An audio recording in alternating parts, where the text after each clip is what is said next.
से 1986 में ही एक शहर बसाया, उसको भूतिया शहर कहा जाता है। सबके लिए एकदम प्लान तरीके से बनाया, police station, swimming pool, school, garden, playground, hospital. रूस यूक्रेन के युद्ध में कोई उस मोहल्ला में नहीं घुसा।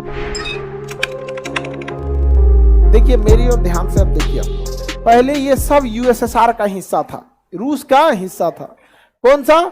ये बाल्टिक के 3 देश किसके थे? रूस के नहीं, यूएसएसआर, सोवियत संघ का। इसी से टूटा है रूस। बेलारूस, यूक्रेन, मोल्डोवा भी किसका था? रूस का। जॉर्जिया, आर्मेनिया भी रूस का। कजाकिस्तान, किर्गिस्तान, ताजिकिस्तान, उज्बेकिस्तान सब किसका था? ये सारा का सारा सोवियत संघ कहलाता था। क्या कहलाता था? सोवियत संघ कहलाता था। इतना बड़ा हिस्सा था सोवियत संघ। किसका? सोवियत संघ का। अब भाई सोवियत संघ का जब इतना बड़ा एरिया था, अभी रसिया छोड़िए दीजिए, देखिए कितना बड़ा है। 15 देशों में टूटा है रसिया, तो इतना बड़ा है। कहावत कहा जाता है ना, मरा हुआ हाथी भी 100 मन का होता है, जिंदा बकरी भी 20 किलो की। अब देखिए यूएसएसआर को बिजली की जरूरत थी इतने बड़े चीजों को चलाने के लिए, तो अपने मित्र देशों में ही ये क्या बनाता था? बिजली घर लगाता था। इसी सिलसिले में इसने यूक्रेन के चर्नोजेव में भी एक बिजली घर बनाया। यूक्रेन के चर्नोजेव 1986 में, 1986 चर्नोजेव में क्या बनाया? बिजली घर। और इतना प्लान तरीके से 1986 में ही एक शहर बसाया, नाम रखा शहर का प्रीपेट। शहर का नाम प्रीपेट। नक्शा मध्य को उस शहर में आज भी कोई नहीं रहता है, उसको भूतिया शहर कहा जाता है। समझ आ गया कि नहीं? चुड़ैलों का शहर। चलिए ध्यान से समझिए बाबू, रसिया इतने प्लान तरीके से सड़क बनाया कि सड़क की चौड़ाई कितनी रहेगी। हमारे यहाँ देखिए कोई एक नोएडा मिलेगा आपको प्लान तरीके से। गुड़गांव प्लान बनाया था लेकिन उतना अच्छा प्लान नहीं बनाया, गुड़गांव में जाम लग जाता है। प्लान सिटी धोलेरा बन रहा है, समझ में आ रहा है कि नहीं आ रहा? इतनी प्लान तरीके से 1986 में बनाया था। सड़कें एकदम चौड़ी चौड़ी, हर ब्लॉक बिल्डिंग में जाने के लिए अलग से रास्ते, ऐसा नहीं कि गली मोहल्ला नहीं, सबके लिए एकदम प्लान तरीके से बनाया। Police station, swimming pool, school, garden, playground, hospital, restaurant, IT sector, offices, industries पूरे उस शहर में बसा दिए आप। अब प्रीपेड शहर को बिजली कहां से आएगी? तो प्रीपेड शहर की बिजली के लिए प्रीपेड के पास का एक गांव देखा गया जहां कोई ज्यादा रहता नहीं था, चर्नोजेम नाम था। क्या नाम था? चर्नोजेम। वहां परमाणु बिजली घर लगाया गया। क्या लगाया गया? परमाणु बिजली घर, ताकि उससे बिजली आए। तो परमाणु बिजली घर से बिजली बनती थी। और वो किस शहर को दिया जाता था? प्रीपेड शहर को। 1986 में एक दिन क्या हुआ, इंजीनियरों का सुपरविजन हुआ।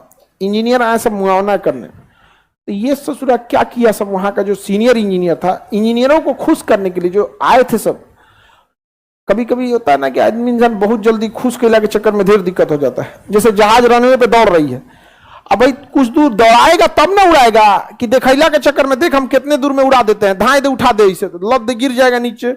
उस ससुरा वही किया, दिखाने के लिए कि हम कम वोल्टेज पे भी इसको चला सकते हैं। स्टार्ट कर दिया रिएक्टर, और रिएक्टर में बहुत तेजी से हीट बढ़ने लगा। अब रिएक्टर में जब कभी रिएक्टर एटॉमिक रिएक्टर कंट्रोल के बाहर होता है ना, तो उसके बीच में ग्रेफाइट की छड़ डाल दिया जाता है, कैडमियम या बोरॉन की छड़, कैडमियम या बोरॉन की छड़। जो कैडमियम का छड़वे में आग लग गया। सोचिए, घोड़ा अगर लगाम तोड़ दे, अब उस घोड़ा को कोई रोक पाएगा? तो जो उसको रोकने के लिए आया था कैडमियम या बोरॉन की छड़, उसी में आग लग गया। और इतना तेजी से रिएक्टर होने लगा, इतना तेजी से रिएक्शन उसमें धड़ाधड़ होने लगा, और देखते देखते देखते धड़ाम से ब्लास्ट कर गया, और न्यूक्लियर रिएक्टर तबाह हो गया। न्यूक्लियर रिएक्टर सबसे खतरनाक प्रदूषण होता है, वो दिखता नहीं है।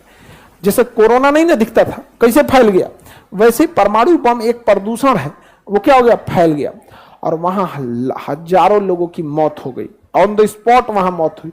तुरंत रूस की सेना को बुलाया गया, प्रीपेड शहर को खाली कराया गया। प्रीपेड शहर को जल्दी जल्दी खाली कराया गया। जो मीडिया वाले वहां गए थे, सारे मीडिया वाले मर गए। जो उनका कैमरा उठाया वो भी मर गया। अब जैसे कोई मीडिया वाले को कोरोना हुआ है, मर गया, आप जाके उसका कैमरा उठा लीजिए, आपको भी कोरोना हो जाएगा, समेट देगा आपको भी। जो हेलीकॉप्टर से बोरिक एसिड गिराई गई थी, बोरिक एसिड जो होता है ना, रेडिएशन को नीचे दबा देता है। तो जो हेलीकॉप्टर से बोरिक एसिड गिराया गया था, 2-3 दिन बाद पायलट भी मर गए सब। लेकिन ये 2-3 दिन बाद ना समझ में आया, तब तक पायलट की शिफ्ट चेंज होते रहा, हेलीकॉप्टर ही प्रदूषित हो गया था। आज भी वहां हेलीकॉप्टर, एम्बुलेंस, जो जिस चीज की है वहीं रखी हुई है। रूस यूक्रेन के युद्ध में कोई उस मोहल्ला में नहीं घुसा है। अगर कोई उस मोहल्ला में घुस गया, उधरे रह जाएगा वहां पर। प्रीपेड शहर में आज भी कोई रहता है? इसलिए कभी भी जल्दबाजी नहीं करना चाहिए यहां पर। और तबाह हो गया कौन सा, एक तो प्रीपेड शहर बर्बाद हो गया।